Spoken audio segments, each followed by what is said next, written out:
એ આવો હતો અમારો વિદ્યાર્થી કાળ. અચૂક સાંભળો. ચોપડીઓની વચ્ચે વિદ્યાના ઝાડનું ડાળું અને મોરના પીછાને મૂકવાથી અમે હોશિયાર થઈ જઈશું એવી દ્રઢ માન્યતા હતી. એના કારણે અમારો આત્મવિશ્વાસ વધતો અને કપડાના થેલામાં કે રાસાયણિક ખાતરની થેલીમાં ચોપડા ગોઠવવા એ અમારું આગવું કૌશલ્ય હતું. ચોપડાઓ ઉપર પૂઠા ચડાવવા એ અમારા જીવનનો વાર્ષિક ઉત્સવ હતો. પુસ્તકો ખૂબ સારી રીતે સાચવતા, કારણ વર્ષ પૂરું થયા પછી અડધી કિંમતે પાછા બીજાને વેચી દેતા. માતા પિતાને અમારા ભણતરની તો કોઈ ફિકર કે ચિંતા ન રહેતી. એ વર્ષોના વર્ષો વીતી જવા છતાંય અમારા માતા પિતાના પાવન પગલા ક્યારેય અમારી સ્કૂલ તરફ પડતા ન હતા. ના વાલી મીટિંગ, શિક્ષકના મારની કોઈ ફરિયાદ ના કરતા, કારણ એવું કરવાથી ઘરે વધારે માર પડતો. શિક્ષકની ભૂલ હોય જ નહીં એવી વ્યાપક ધારણા હતી. અમારા દોસ્તો મજાના હતા. શિક્ષકે પૂછેલા પ્રશ્નના જવાબ ના આવડે તો આજુબાજુ વાળો હળવેથી જવાબ ગણગણે તો અમારા કાની જવાબને તરત પકડી શકે એવું અમારી પાસે હુનર હતું.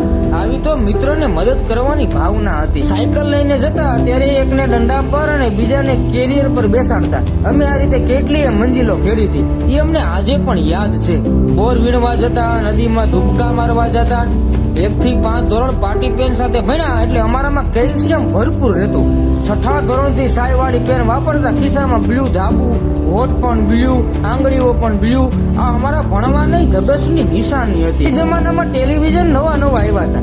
કોઈકના ઘરે ટેલિવિઝન હતા, બધાને ત્યાં નહીં. જોવા જઈએ તો કોઈ જોવા દે તો વળી ક્યારેક અમને કાઢી મૂકવામાં પણ આવતા. છતાંય અમને ક્યારેય અપમાન જેવું લાગતું નહોતું. નિશાળમાં શિક્ષકનો માર ખાતા કે અંગૂઠા પકડતા ક્યારે અમને શરમ કે સંકોચ નથી અનુભવ્યો, કારણ એ વખતે ક્યારે અમારું ઈગો હર્ટ નહોતો થતો.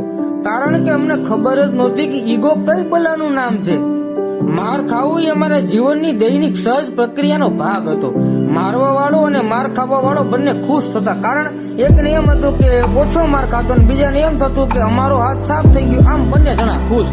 વેકેશનમાં મામા, ફઈ, માસીના બાળકોનું ટોળું અમારા ઘરે આવતું. ધીંગા મસ્તી કરતા, છતાંય મા બાપને કંટાળો ના આવતો, કારણ એની કોઈ લક્ઝરિયસ માંગ ના રહેતી. જેવું ઈ ખાઈ લેવાનું, નીચે હારબંધ ગોદડામાં સુઈ જવાનું, વાડીએ જઈને કુંડીમાં સમૂહ સ્નાન કરી આવવાનું. દરરોજ નાવાનું પણ ફરજિયાત નહોતું. મગફળીના દાણા અને ગોળ અમારો નાસ્તો હતો. 10 પૈસાના ચાસણી વાળા બરફના ગોળાની લાલચ આપી અમારી પાસે ખૂબ કામ કરાવી લેવાતું. ત્યારે કોઈ બાળ અધિકાર પંચ નહોતું કે અમારી મદદે આવે. જે જીવન જીવીને અમે આવ્યા છીએ એની સામે હાલનું જીવન કાંઈ નથી સાહેબ. અત્યારનું કોઈ દુઃખ અમારા આત્મવિશ્વાસને ડગાવી ના શકે. એટલા મજબૂત બનીને અમે મોટા થયા છીએ. અમે સારા હતા કે ખરાબ એ ખબર નથી, પણ અમારો પરિવાર અને અમારા મિત્રો અમારી સાથે હતા એ જ મહત્વનું હતું. અને એ જ આનંદિત દિવસોનું ભાથું આજે પણ અમારી ઇમ્યુનિટી વધારી આપે છે. એટલે તો આજે પણ અમે રાતી રાયણ અને ગલગોટા જેવા છીએ.